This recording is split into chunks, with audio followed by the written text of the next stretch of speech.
নবীজির মেয়ে ফাতেমা যখন আল্লাহর নবীর ইন্তেকালের পরে উনাকে মাটিতে দাফন করছে, উনি কাঁদতে কাঁদতে তখন হযরতে আনাস ইবনে মালিক রাদিয়াল্লাহু তাআলা আনহু তিনি এই আনাসকে বলছে, হযরতে ফাতেমা মানে বিরহে, বাবার বিরহে, নবীজির বিরহে হযরত ফাতেমা রাদিয়াল্লাহু তাআলা আনহা হযরতে আনাসকে বললেন, আনাস কিভাবে সম্ভব হইল?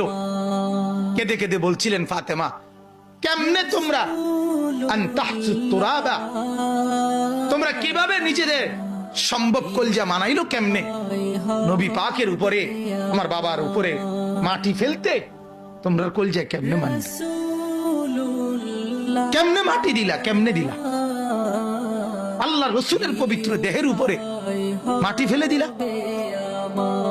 কথাটা বুঝেন না, মানে মনের কষ্ট, আবেগে উনি বলছে কেমনে সম্ভব? তাহলে আল্লাহ রসুল সাল্লাল্লাহু আলাইহি সাল্লামকে মাটি কবরে রাখা, মাটি দিচ্ছে কার উপরে, সাহাবায়ে কেরামের কলজাটা কেমন লাগছে কোন? হ্যাঁ, একটু ভাবেন, আপনার বাবার কবরে মাটি দিতে আপনার কেমন লাগে? আর পেয়ারা নবী যার জন্য সাহাবীরা জান কোরবান দেন, ওনাকে যখন মাটি দিচ্ছে তখন ওনাদের কবর আরে কলজার মধ্যে কেমন কষ্ট লাগছে। তবুও তো দিছে কিনা বলেন? তবুও মেনে নিছে কিনা?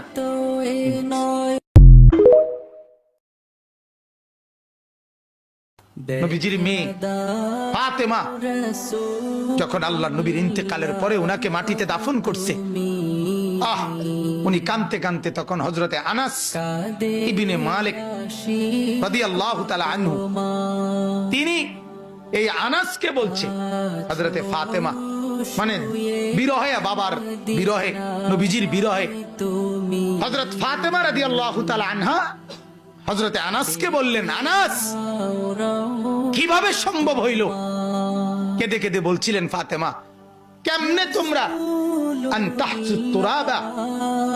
তোমরা কিভাবে নিজেদের সম্ভব কলজা মানাইলো? কেমনে নবী পাকের উপরে, আমার বাবার উপরে মাটি ফেলতে তোমরা কলজা কেমনে মানলে? কেমনে মাটি দিলা? কেমনে দিলা? আল্লাহ রসুলের পবিত্র দেহের উপরে মাটি ফেলে দিলা? কথাটা বুঝেন না, মানে মনের কষ্ট, আবেগে উনি বলছে কেমনে সম্ভব? তাহলে আল্লাহ রসুল সাল্লাল্লাহু আলাইহি সাল্লামকে মাটি কবরে রাখা, মাটি দিচ্ছে কার উপরে, সাহাবায়ে কেরামের কলজাটা কেমন লাগছে কোন? হ্যাঁ, একটু ভাবেন, আপনার বাবার কবরে মাটি দিতে আপনার কেমন লাগে? আর পেয়ারা নবী যার